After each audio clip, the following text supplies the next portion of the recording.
Hey everybody, last time we met, we were talking about the directory that had taken over after the ending of the Reign of Terror and some of the confusion and challenges that they were experiencing that allowed an individual like Napoleon to arrive on the scene.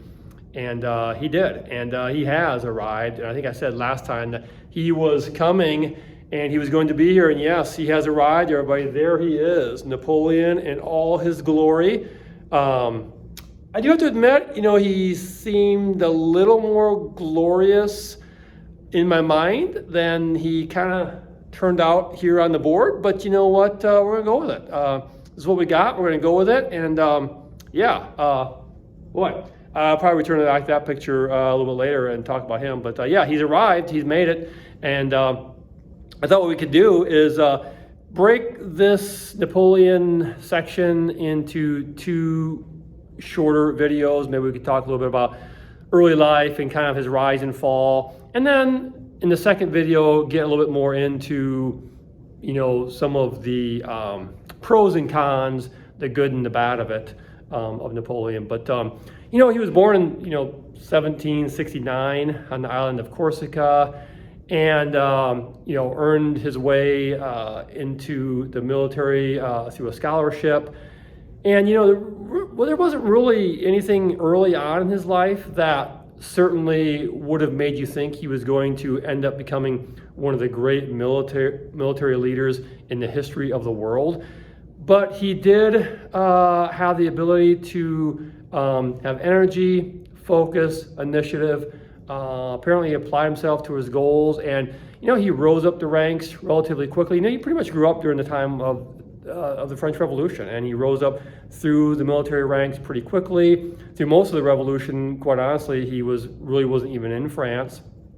He was conducting battles and working his way up through the ranks, winning military battles, and he had quick, decisive action, allowed him to be successful, and so he began to make a name for himself. So, anyways, when he finally, does return to France in 1797, of course, that is right in the right in the middle of the period of the Directory, right? So France is still undergoing a lot of issues. They have a lot of economic issues at home. They have war outside of France. So the times are ripe for a strong leader to come in and take charge.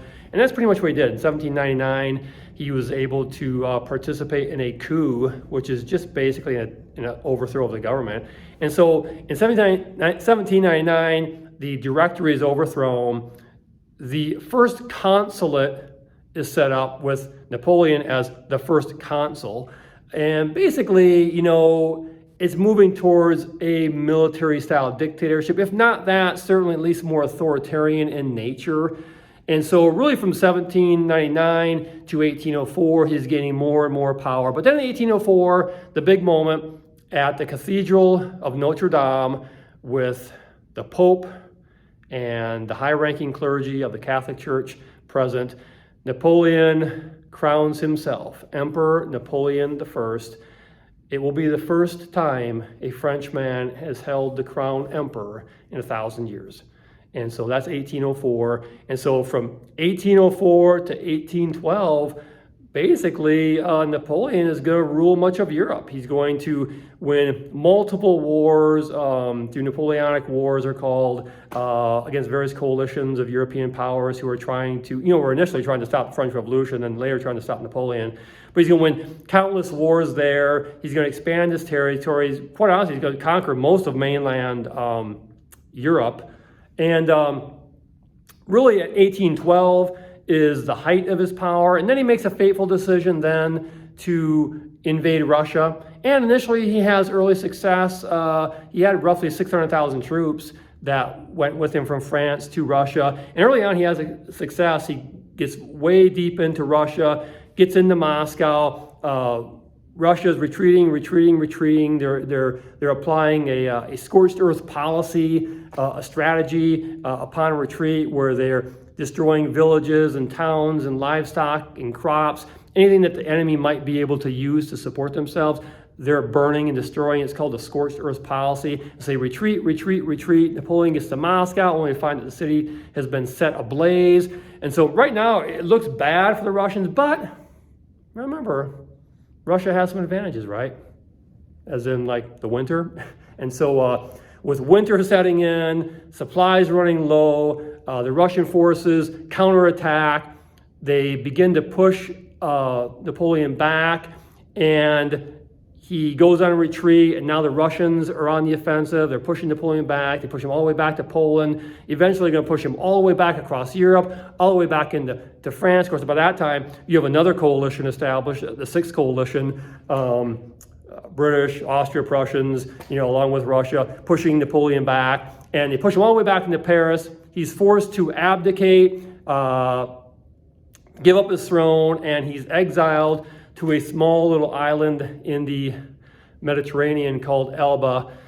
But that's not the end. That is not the end. He will find a way to escape, and he will return to France triumphantly for 100 days. In this 100 days, he attempts to reestablish the French Empire, and he goes on the offensive one more time, this time now against the Seventh Coalition in the Napoleonic Wars. Again, Austria, Prussia, Great Britain, and Napoleon in 1815 then is finally defeated permanently. It's his second defeat, 1815. And once again, he is forced to abdicate his position. But this time, instead of being sent to a small island in the Mediterranean, he is sent to the island of St. Helena, or Helena, I guess that's how you pronounce it, Helena, St. Helena in the South Pacific.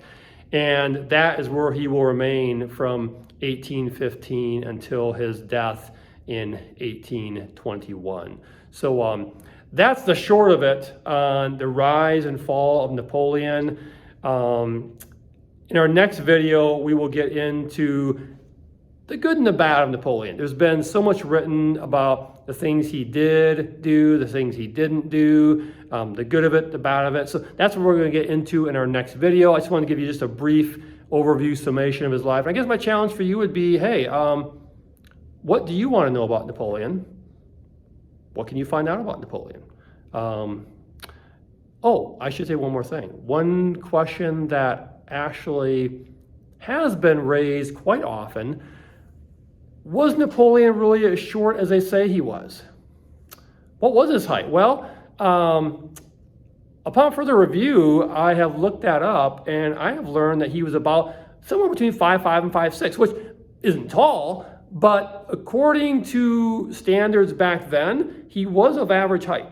He was of average height for a person in France at that time. Now, many times he was pictured with his imperial guard, and those soldiers tended to be a little bit above average height, so it did make him appear shorter than he was, maybe short compared to what they were.